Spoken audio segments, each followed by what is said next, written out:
저는 사실 이중턱을 매선으로 많이 하는 편이기는 해요. 얼굴의 가장 끝자락이기 때문에 많이 처지는 부분이거든요. 그리고 지방도 많이 몰려있고, 그래서 그런 부분들을 충분히 녹여주고 지방 분해를 시켜주고, 림프가 사실 순환이 안 돼서 붓는 경우도 많기 때문에 그런 경우에도 부분에 맞게끔 기기 치료가 들어가게 됩니다. 고주파 혼혈 같은 경우는 지방 분해하는 데 도움이 되고요.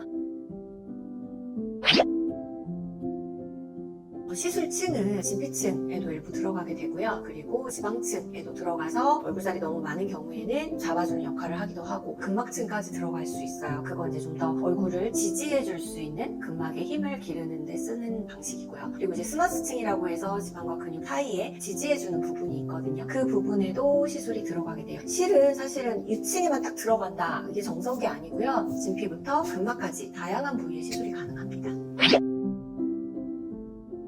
저 같은 경우는 지금 실제로 이제 한의원에서 안면 비대칭 치료도 하고 있어요. 그 과정 중에 매선을 사용을 해서 윤곽 교정이라는 이름으로 실제로 얼굴 윤곽의 비대칭을 맞추기도 해요. 팔자주름 각도가 비대칭이라든지 팔자주름 깊이가 비대칭이라든지 이런 부분들 같은 경우에 윤곽 교정, 그게 이제 결국은 매선을 사용한 교정 방식이거든요. 그런 걸 사용을 해서 조정이 좀 가능한데, 뭐 비대칭 치료를 받지 않더라도 일회성 시술을 할 때 윤곽적인 부분이 맞춰질 수 있는지 또 물어보시는 경우가 있거든요. 이거는 환자분들 얼굴의 비대칭이 어느 정도냐에 따라서 좀 달라질 수 있어요. 시술을 해드릴 때 그 비대칭을 살짝 맞추는 강도로 가선침의 개수라든지 깊이라든지, 예를 들어서 왼쪽은 뭐 5줄 정도 들어갔는데 오른쪽은 2줄 정도 들어간다, 이런 경우에 맞춰지는 경우들도 있거든요. 이렇게 해서 한 번에 맞춰지시는 경우도 있고, 그리고 나 비대칭이 누가 봐도 너무 심해, 이런 경우에는 일회성으로는 좀 어려운 경우가 있습니다. 아까도 제가 말씀드렸지만 구조적인 비대칭 교정, 윤곽적인 비대칭 교정, 이런 것들이 이제 복합적으로 시술이 들어가야 효과를 발휘하는 경우들도 있어요.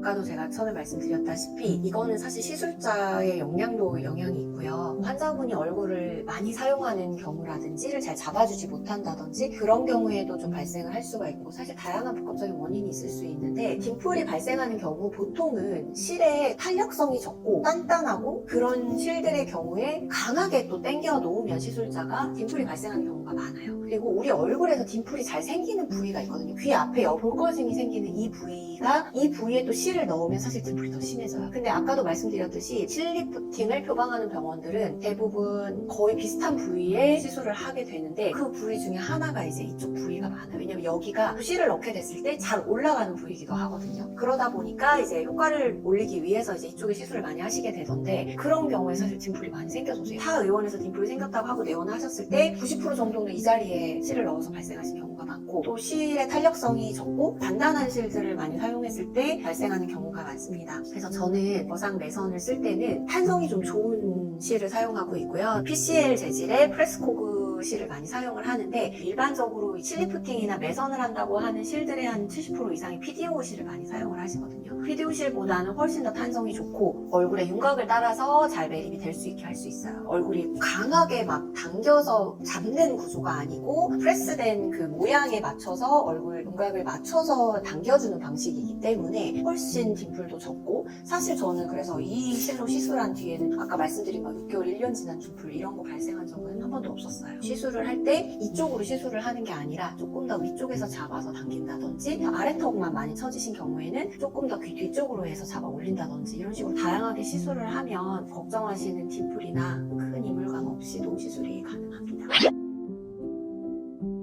저는 사실 이중턱을 매선으로 많이 하는 편이기는 해요. 얼굴의 가장 끝자락이기 때문에 많이 처지는 부분이거든요. 그리고 지방도 많이 몰려있고, 그래서 그런 부분들을 충분히 녹여주고 지방 분해를 시켜주고, 림프가 사실 순환이 안 돼서 붓는 경우도 많기 때문에 그런 경우에도 부분에 맞게끔 기기 치료가 들어가게 됩니다. 고주파 혼혈 같은 경우는 지방 분해하는 데 도움이 되고요. 따뜻하게 고주파의 파동을 이용을 해서 온열을 같이 주면서 녹여주는 효과가 있고요. 라페라 같은 경우는 이제 충격파를 이용한 방식인데, 턱 부분을 지지할 수 있는 얼굴의 지지인대부터 잡아주는 효과가 있어요. 그리고 그냥 단순히 지방 분해 부분에가 아니라 조금 더 깊이 들어가서 우리가 턱을 잡아주는 근막도 나이가 들면 처지거든요. 이런 부분에도 찌르지 않고 할 수 있는 치료법이기 때문에 같이 사용을 하고 있습니다. 그리고 이제 가장 많이 사용하는 건 지방분해 약침, 윤곽약침이라고 표현하는데 이런 것들도 이제 한방 약액을 증류해서 만든 약침이고 턱 부분에 지방 패드를 줄여줌으로써 이중턱 매선을 할 때 훨씬 시술량을 적게 하면서도 효과를 높일 수 있도록 같이 시술하고 있습니다. 아이백이나 인디언 주름 같은 경우 이제 부위 자체가 눈 주변이거든요. 중안부 쪽으로 이렇게 내려오는 게 우리가 인디언 주름이라고 말하는 거고, 그 다음에 이제 그 위쪽으로 이제 눈 밑에 가방처럼 두둑하게 잡혀 있는 걸 아이백이라고 표현을 하는데 노화의 상징처럼 보일 수 있기 때문에 이런 경우에는 눈 밑에서 측면 쪽으로 축두 쪽으로 매선침을 시술을 해서 잡아주는 그런 효과를 누릴 수가 있고요. 그렇게 됐을 때 툭 떨어졌던 아이백을 옆에서 잡아주는 효과가 있어서 이제 눈밑 리프팅이 가능하게 되고, 인디언 주름 같은 경우는 또 눈밑과는 또 조금 부위가 달라요. 중안부에 해당하는 부위거든요. 여기도 나이가 들었을 때 광대에서부터 중안부를 이렇게 잡아줬어야 되는데 나이가 들면서 이렇게 처지면서 같이 떨어지는 부위예요. 그래서 이런 경우에는 중안부 리프팅을 통해서 중안부 거상을 시켜서 주름이 덜 보일 수 있도록 하고, 심한 인디언 주름의 경우에는 주름선이 아예 패여서 오시는 분들도 있어요. 너무 오랫동안 이제 처져 있으면서. 그런 경우에는 주름선 자체에 세워주는 매선을 시술하거나 볼륨 약침을 통해서 매끈하게 표현해서 그 부분이 덜 보일 수 있도록 시술하기도 합니다. 그런 시술들을 먼저 선행을 하고, 정말 나이가 많이 들고 이제 정말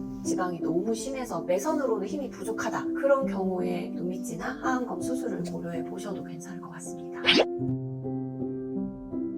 손을 써서 하는 방식, 저희도 수기치료가 들어가는 항목들이 있지만 얼굴을 만짐에 있어서 제일 중요한 건 층을 어떻게 잡고 얼마나 구조를 알고 섬세하게 들어가냐의 문제가 있어요. 그게 이제 제가 가장 중요한 포인트기는 하거든요. 얼굴에 무조건 막 많이 만지고 마사지를 하면 얼굴이 다 예뻐지고 노화가 예방될 거라고 생각하는데, 오히려 가벼운 층으로 계속 터치를 하게 되면 피부가 예민해지기도 하고 결국은 노화가 더 생기는 방향으로 갈 수가 있습니다. 스스로가 많이 만지지 않는 걸 추천을 드리고, 저희도 뭐 비대칭 치료나 이런 거를 할 때 얼굴 주변에 목이나 어깨를 많이 풀어줘서 안면의 혈액순환을 개선해서 이제 노화를 예방하고 얼굴 비대칭을 잡아주는 쪽으로 지칭을 하지, 많이 만지세요 이런 식으로는 말씀을 잘 드리지 않습니다. 네, 여기까지 실리프팅과 매선요법에 대한 Q&A였습니다. 저는 유리만연 오일원장이었습니다.